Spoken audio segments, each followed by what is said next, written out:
welcome to Charles Koch Arena. It's the American on ESPN Plus for the 41st time. Kansas Jayhawks and the Wichita State Shockers on the hardwood for women's hoops. Jayhawks and Shockers here this afternoon. Shane Dennis, Tracy Anderson with you here courtside. And it's been a pretty rugged non-conference for Kansas, whether it's a true road game or neutral. They are looking for their first true road game win. And Wichita State on this 4-game homestand, Tracy, has been up and down like a roller coaster. Yes, and they can't afford to do that tonight because they come against a really talented KU team. And it's a team that only has, 4 wins on the season, but I think they're an excellent team, and I think they're getting prepared for a tough conference schedule. Get to our keys to the game, brought to you by Reese Nichols. First for Kansas, they have a lot of experience returning. They've got the all-time leader in minutes played. They've got 2 players in the top 11 in points all-time, so they'll lean on them today. They got 5 players that average at about 10 points or more, so Wichita State can't key on any one particular player. Meanwhile, for Wichita State, they're in the top 30 in the country in free throws attempted, and they make about 14 a game. So overall, in the aggregate, free throw shooting not their strength, but you get to the line more often, you get some Jayhawks in foul trouble. Plus, Wichita State's very good at guarding the 3, and KU's pretty decent out there, 34.2% from 3. WSU only allows 24% from beyond the arc. Our officials today, Jules Gallion, Nicole Brannon, and Natasha Brown. KU leading the all-time series 33 games to 7. They won the most recent contest in Lawrence a year ago, 72-54. Tiana Jackson in the jump circle wins the tap for Kansas. Jayhawks get the first possession. And I think the Shockers are going to just have to play really good man-to-man defense. And like you said, all 5 players on the floor can score easily, so they all have to do their jobs. Right side 3 by Holly Kerskeeter, one of those 2 in the top 11 all-time in KU scoring. Misfires from 3. There you see O'Neill and Yankin back in the starting lineup. So is DJ McCarty for Wichita State. And the Jayhawks are long and athletic, and so the Shockers are going to have to hit down open shots when they get them, and be careful about going too deep in the paint with that shot blocker in Jackson. Thompson, a rainbow 3 from the right corner, wouldn't go up. He saves and then throws it away. Thompson went crashing into the KU bench to try to save the possession, but it'll go back to the Jayhawks, and Thompson, slow to get up, obliterated an empty chair over there. Fortunately, it was empty when she hit it. She's had a good start to the season in Thompson. I think she's getting better and better with each game and finding her groove within this squad. She had a 15 rebound game a couple of games ago against St. Louis, Thompson did, and she's only 5'9". Meanwhile, KU coming off a couple of wins against a common opponent for these 2, and that 3-pointer spun around and finally settled in for Yvette Mayberry. Mayberry averaging 9.8 a game, one of those 5 Jayhawks at 9.8 or higher in scoring. But for her career, she actually averages double figures, so she's definitely one that can score the hoops when she needs to. KU picked to finish 3rd in the Big 12 this year, coming off of that WNIT championship a year ago. McCarty, a little hesitation 3, wouldn't go. Rebound run down by Tiana Jackson. Mayberry in a hurry back the other way and had it stolen. Good hands by McCarty, which is something that she's really good at doing. McCarty goes all the way in, and then instead of challenging Jackson, dumped it off. And that's what 6'6" down in the post will do for you. Boy, she is a walking double-double. Yes. Jackson is 31 of them, and also, even though she's only spent 3 years at KU, she's in the top 3 in blocked shots for the Jayhawks. And she has a really good ability to block without fouling. She's long, she uses that length, she stays vertical. Number 1 in crimson right in the middle of your screen. She missed the last game for KU due to an illness. And a reach-in foul looks like it's going to be on Franklin. That'll be the first foul on either squad. Yeah, the two games we mentioned a little bit earlier that these two teams have in common. Southeastern Louisiana came here first, then went to Lawrence, then it was Houston Christian that did it. And it was really interesting to see the comparative scores as Treasure Job knocks down the first free throw for Wichita State. KU handled both. Southeastern Louisiana 67-56 and Houston Christian 79-57. Wichita State had a devil of a time scoring against both those teams. So it'll be interesting to see how that plays out here today.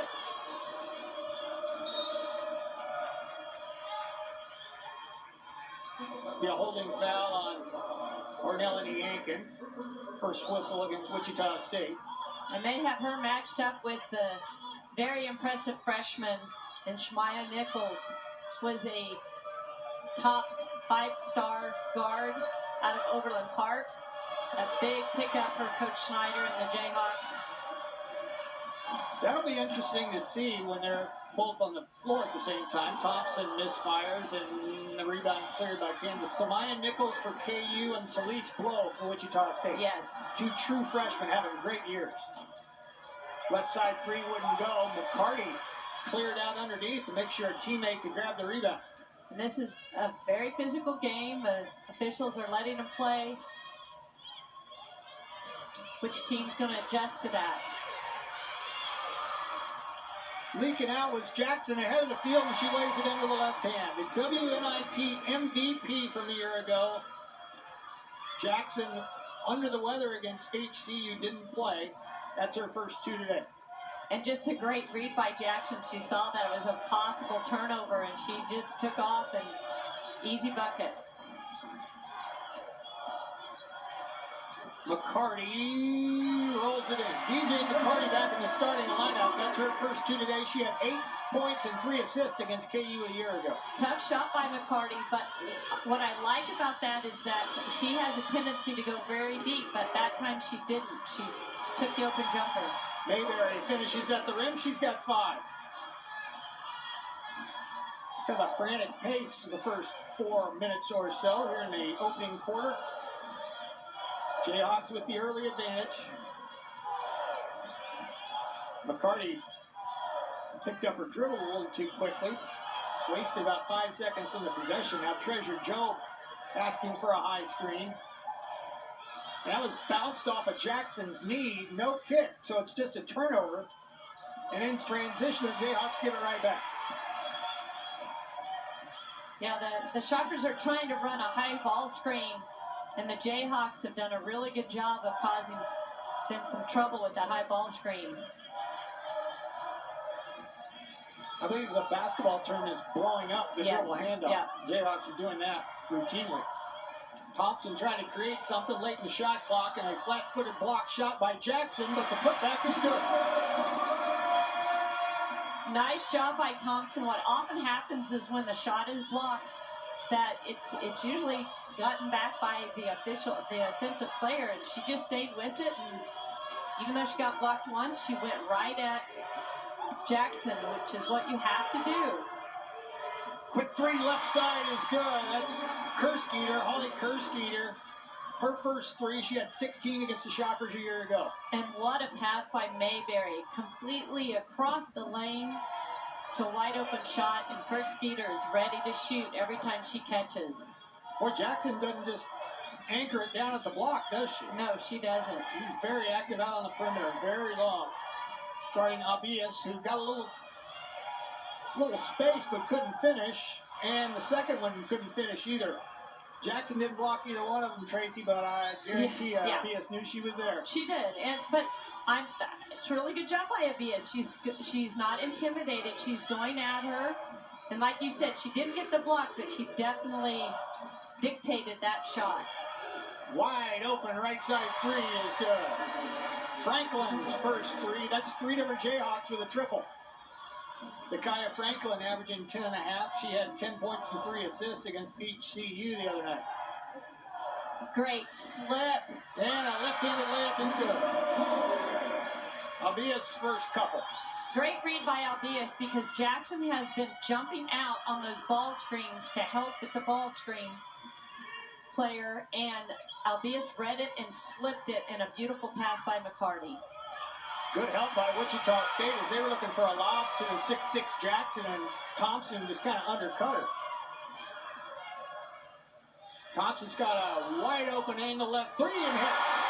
Janiyah Thompson's first triple. Wichita State hanging around here midway through the first. Shockers' first triple of the day.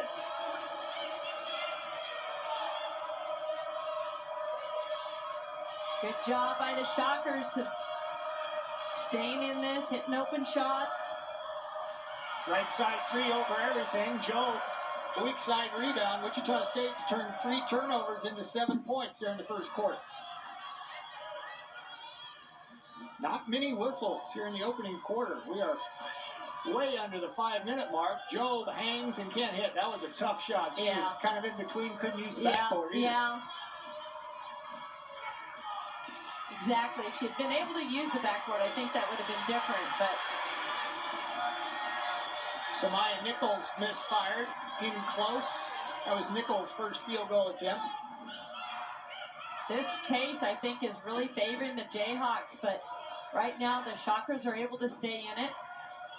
I thought they had to use a lot of the shot clock.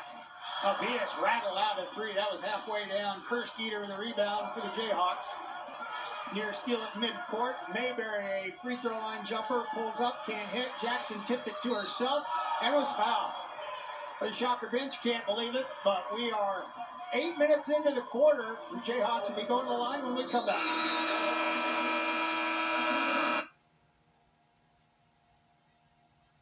This guy knows how to win, and they won the WNIT a year ago, largely due to the help of Tiana Jackson, who's at the free throw line right now.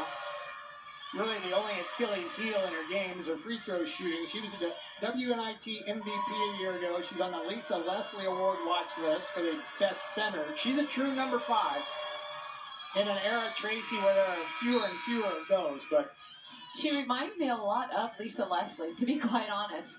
Their frames are very similar. I mean, almost identical in their length. Great length, timing. And, of course, Lisa Leslie, one of the all-time greatest centers to ever play for. Jayla Murray, in her first return to the lineup in 3 games, immediately makes her presence known. You see the mask she's wearing there. That's what has kept her out of the last 2 games. She was fouled there right at the rim by Talegdi. So the first free throw attempt for Jayla Murray is up and good. A 3-point play. She's got a couple of fractures in that nose. She caught a stray elbow a few games ago. She comes right in and makes a presence felt. She's been hungry to get back on the floor, you know, and a great turnover. What a steal by Mayberry, letting her presence known right away. Skip pass to McCarty. Wichita State with a chance to take its first lead. There goes Murray again, and she's fouled again. Sophia Talegdi just in for KU.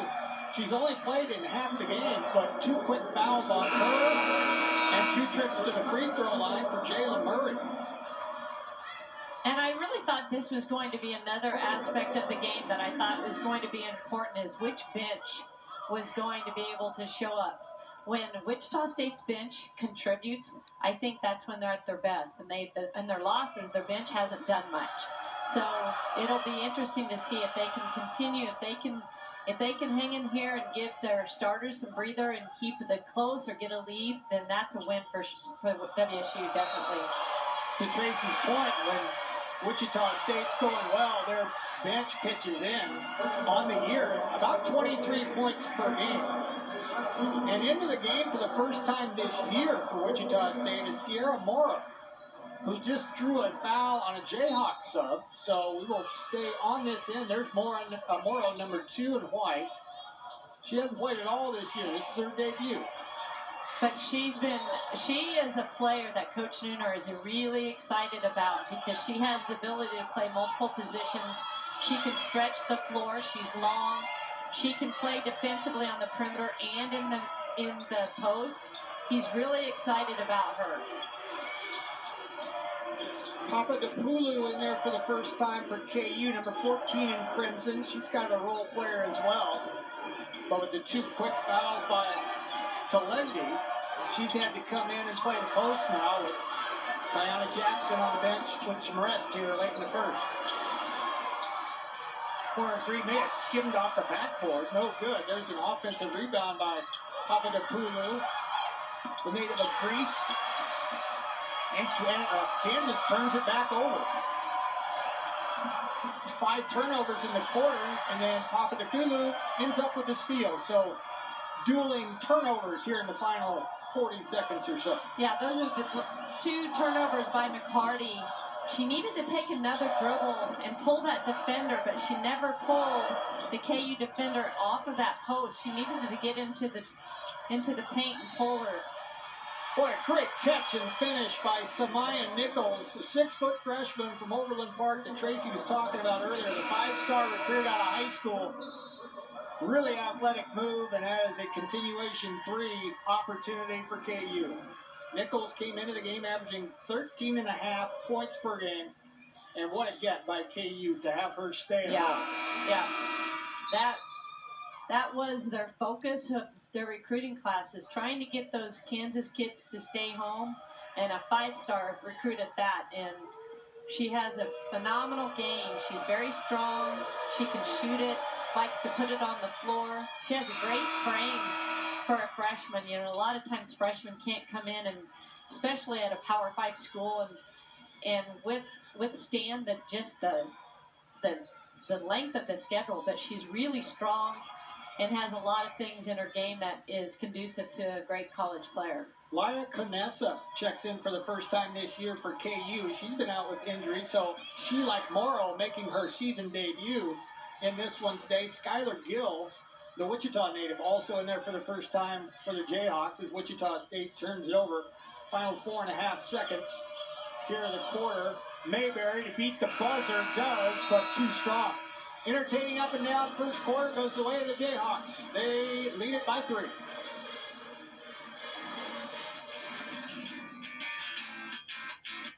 Chili's, baby. Staff, that's one more bolt in the chamber for Terry Nooner to use, and she gets her first couple. And she's a nice addition. A long 3 by Mayberry. That was about a 25-footer. She's got 8 points. Very comfortable shooting it from there. That's not anything different for her. Shucker's going to have to make sure they go over the top of that ball screen. They can't just let her sit out there. 35% three-point shooter on the year. Little running one-hander. That time by Racist Sabo wouldn't go. Celeste Blow in there for the first time for the Shockers. Their prized freshman.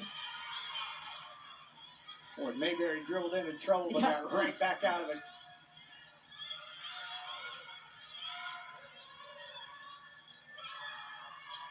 Right side 3 over everything. That was Ryan Cobbins, one of the seniors for KU. So Brandon Schneider trying to steal a few minutes for a couple of her starters. Paris Gaines checks in for the first time. Gaines has only played in half the game so far for KU. So Brandon Schneider really emptying out the bench, trying to get some rest from her frontline players. Murray working on Gaines. McCarty on offensive foul, moving screen on Morrow. Morrow goes out. Abias comes back in for the Shockers. Shockers are going to have to limit their turnovers if they want to stay in this game. They ended the first quarter on 3 straight turnovers on trips. So Jayhawks with Mayberry, Cobbins, Conessa, Gaines, and Gill out there, and Paris Gaines. Or excuse me, that was Skylar Gill. And Skylar Gill is a 2-time ASUN Player of the Year out of North Alabama transfer, so she definitely can score. 2-time Conference Player of the Year. And transferred into KU, which I think is why KU is picked so highly in the Big 12, is because they have great depth. He's got scorers at different positions, and even kids coming off the bench who can score in bunches, which you're going to have in the Big 12. You're going to have kids that can withstand a grueling, schedule. It just wears on your bodies, so you've got to be able to have a good bench So far, those games away from Lawrence that we told you about, was Thompson working on Conessa, cut off and then banks it, too hard, no good. They went to Penn State, played Virginia Tech and UConn also away from home, and a trip to Texas A&M. So you understand why the Hawks are still looking for their first true road win. Right, Although only 2 of those were road games, but road or neutral has not been easy for KU. But I think that's a great job by Coach Snyder. You know, is he easily could have had cupcake non-conference schedule, but he knows he has a veteran squad. And a nice pull-up by Gill. Right, and so the non-conference schedule, he's really trying to coach for bigger things. You know, they won the WNIT. They want to get to the NCAA tournament. Abias draws a foul. And so they know they gotta do well in the Big 12, and they're out to win the Big 12. So he wants his kids tested. He wants them prepared. 7-0 run that the Jayhawks are on right now. Celeste Blow will try to interrupt that. Morrow got a brief rest. She's back in. And now most of the front line for the Jayhawks. Check back in. 7:22 mark here in the quarter.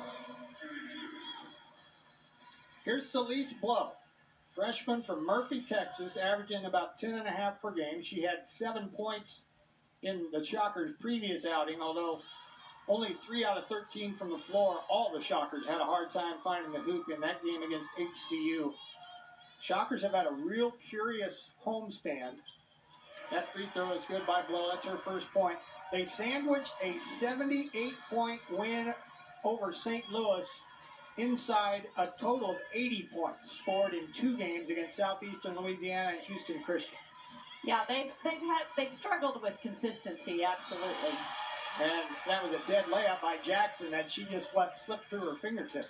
But I think the reason it's very telling is that when they shoot well and when they get off on a good foot offensively, they really have that dictate the rest of their game. And that's what they have to improve on. If they're not shooting well and they're not scoring the ball, they still have the ability to be a really good defensive team, I think. But they haven't been able to separate the two. They're either scoring well and they defend well, or they don't score well and they don't defend well. Abias did an excellent job to keep that pivot foot down and not travel while trying to slither away from Tiana Jackson's 6'6" shot blocking prowess. That's why I love Abias' game, because she doesn't care that she's giving up 6 inches. You know, she has this mindset that when she catches the ball in the paint, she's going to score. Little pull up right side, rattles in. Good looking jumper by Nichols. She's got 5 points, the freshman from Overland Park.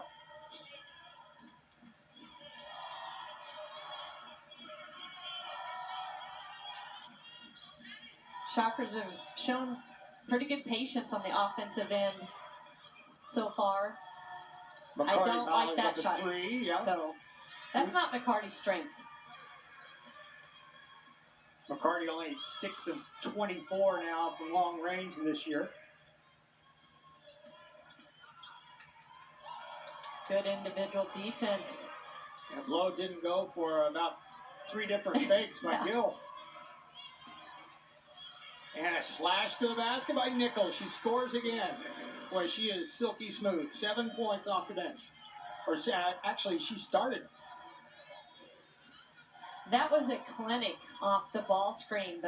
Her defender didn't go with her, and so she rejected the ball screen and went the same side. Scored an easy layup. Jayhawks enjoying their largest lead of the game after a 3-point lead at the first quarter break.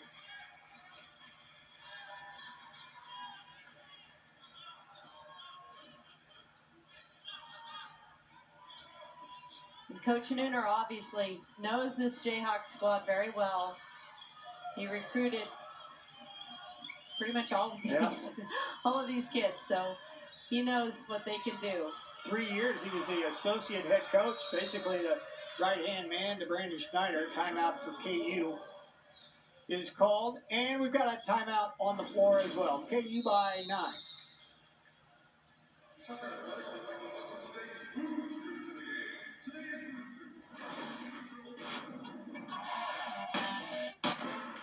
Live sport. in the late 90s, of course. And you get the feeling, Tracy, that these two teams have played each other each of the last 3 years, and you would think that will continue into the near future, and that should make women's basketball fans in the state very happy. Absolutely, and it should be. I think all the three all the three Division I schools need to be playing each other. Obviously, KU and K-State play each other, part of the Big 12, but they got to allow Wichita State to come in there and compete. And all three schools deserve that. I think the state deserves that. I think the fans of women's basketball deserve that. And I think, but the more successful each program gets, K-State's having a great year. Their women's program's number 13 in the country, and KU's trying to get to that level too. And Coach Nooner wants to build a program here that vies for conference championships. And I think you can only do that if you're playing against your state schools. Treasure Job with a layup, her first bucket. She's got 3 points. Kansas kid. First year at Wichita State, but certainly plenty of experience. Treasure Job played a ton of minutes at Emporia State and was very good. That'll be a turnover for KU, so Wichita State kind of weathered a little bit of a storm there. It was a 7-0 KU run that broke open a close game, but Job has scored, and now a Jayhawk turnover gives it back to the Shockers. And Shane, if you want a statement win as a first-year coach, nothing better than to beat your alma mater in a place that you came from coaching, and that would be a huge win if the Shockers could pull up the upset, and it would definitely be an upset. But Murray just took it right at the shot blocker Jackson. Coach Nooner's got some players who are fearless, and I really like that. This moment's not too big for them. They are relishing the fact that they're playing a Power 5 conference, and they're not shying away from it. Whistle on an offensive foul. A charge called on Zakiah Franklin, and that'll send it back to Wichita State. So Shockers got a little something going here late in the second quarter. That was a phenomenal play by Nankin. At first I thought, it was a good play, but then on the replay, she came from all the way across the lane and sprinted to get outside the arc to make that an actual easy charge call. Great job by Nankin. It's 3 turnovers for KU in the last 2 minutes. Morrow with a guarded 3 wouldn't go, and Jackson snatches the rebound out of the air for KU. Hawks are shooting it well, but they're having a hard time holding on to the ball here in the second quarter. There's a huge mismatch. Yep, wow. Treasure Joe was on Jackson and giving up over almost 14 inches, 15 inches. Could be argued that Jackson on anybody is a mismatch. Yes, true. But when you switch off, you're in big trouble. Yeah. That was a great catch and finish by Jackson with the left hand. Thompson with a rebound. The Shockers trailing by 7. Have done a good job on the board, Shane. The Shockers have. There's a block by Jackson out of bounds. That is unofficially 221 rejections in her Jayhawk career. A couple of times ago, Tracy, you know this as being a former coach, Murray did the right thing to take it right into a shot blocker's chest, but boy, that takes a lot of courage. It's easier said than done, isn't it? It does. Oh, a circus shot by Treasure Job. That has got to be the play of the game, Shane. I'm telling you. She avoided the long arm of the law and Jackson. And now Shocker turnover forced on the Jayhawks. Murray has it swatted by Jackson. Murray is fearless, though. She keeps going at Jackson. Had to settle for the baseline jumper. It wouldn't go. Jackson all alone for the rebound.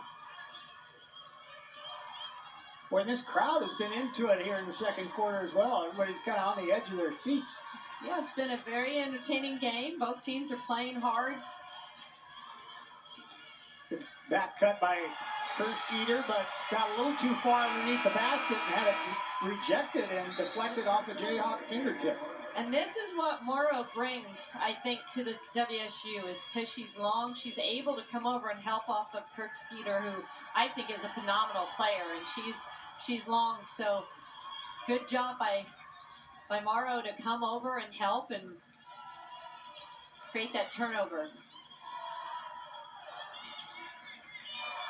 Great high-low between Morrow and Murray. Morrow's got 4. KU lead down to 3. Jackson got position on Murray and finishes. Tiana Jackson, 6 points, make it 7 points. A year ago against Wichita State had 7 points and 13 rebounds. And this is why Jackson is on those watch lists, because even though she's long, everybody says, okay, yeah, well, she's 6'6", she should be. But at that situation, she actually created space. Nichols ahead for the dead layup, and that was forced by the defensive Jackson activity by Jackson. Yeah. But even though she's long, she still is able to get blocked, but she used her body to create a little space to finish on the time before. Whistle and a foul. I think that's going to be on Cobbins for a hold. It will be. Ryan Cobbins, 6-foot senior from Kansas City, Hyper High School. So the final half minute here in the quarter and in the half. Surprisingly few free throws being shot. Yeah, and it's been a physical game. Both teams are playing very physical ball. Only 12 total fouls have been whistled by this trio of officials. But that's good. I think it's had a good flow. You know, if a whistle's happening every time, you just don't get a good flow of the game. Prayer was unanswered as DJ McCarty picked up the ball near the timeline. And that's where that length comes into play, Yeah. Tracy, for KU. Just Absolutely. You can't see over people. You can't lob it over people. Yeah, that was great pressure. I think Mayberry was guarding McCarty, and she just forced her to pick the ball up, and then the rest of the defense did a great job of denying any entry pass. Well, there's nothing passive about Samaya Nichols' game. No. She took that right to the hoop. She'll go to the free throw line. She's got 9 points and 4 of 5 shooting so far. Kerskeeter checks back in for the Jayhawks for the final 5 seconds. Well, and you know, Shane, she's a perimeter player, but she is shooting for the season as a freshman, a true freshman, 45% from the floor for field goals, and that's just amazing. You know, 9 games. This is her 9th game in. She's shooting 77% from the free throw line. So she is in 42% from 3. So obviously, she's being efficient. She's taking a lot of shots and scoring. She's being very efficient and timely. Definitely worthy of that 5-star recruiting label. And I get that she is the cream of the crop coming out of high school, but you got to blend in with this KU team that's really, really experienced. And you talk about skins on the wall. You got Tiana Jackson, you got Franklin. They're on multiple watch lists, and here comes Samaya Nichols. Yes. And it's understandable that Brandon Schneider's got to implement her into the offense, keep her interested, and have her contribute. But boy, what a situation that Schneider's got as far as doling out the minutes and determining who does what offensively. And that's a great point. And the fact that his seniors, you know, have welcomed and know, you know, maybe Kerskeeter's not taking near as many shots now because of Nichols involved. And so that takes great leadership by his seniors, you know, that they've welcomed her into the fold, and they just know that she makes them better. So it's a great idea that sometimes you can bring in a stud, and sometimes that stud doesn't mix well with the rest of your kids. So that's a tribute to him, his leadership, and then of course the leadership of his seniors, and Kirkstetter and Jackson and Mayberry, all those guys, Franklin, to create the best team for the Jayhawks. Jules Gallion over at the table taking a look here at a potential flagrant foul. that would be on Samaya Nichols. I think we all missed that first time around, but now see, to me, that looked like that was an intentional play. Obviously not to hurt Yank, and that's not what I'm saying, but to kind of create a little space. And we've had several of these, yes, we have. Contact to the face situations. So apparently we have a play on. Foul on Wichita State. Free throws for Nichols. Yep, wow. 2 shots, and that's it. So nothing further, it looks like. Niankin picked up the foul. That was her second. And Nichols' free throw is good. And kind of finished the thought on Nichols being a freshman, being allowed to play as much as she had by Brandon Schneider, but also it would be easier for a freshman, I would think, Tracy, to just defer to the seniors. But she really she just all gas, no brakes. And KU forges an 8-point lead after a solid second quarter. So the Jayhawks show their mettle. They show why they won the WNIT a year ago, and they show why they picked to finish third in the Big 12 this year. Yeah, and they withstood all of the rallies of the Shockers, but I think the biggest thing is they've just been really aggressive and physical on the defensive end, and they've kept Wichita State at bay, and Wichita State's playing really well, I think, for them offensively, but the Jayhawks have made it really difficult to score consistently.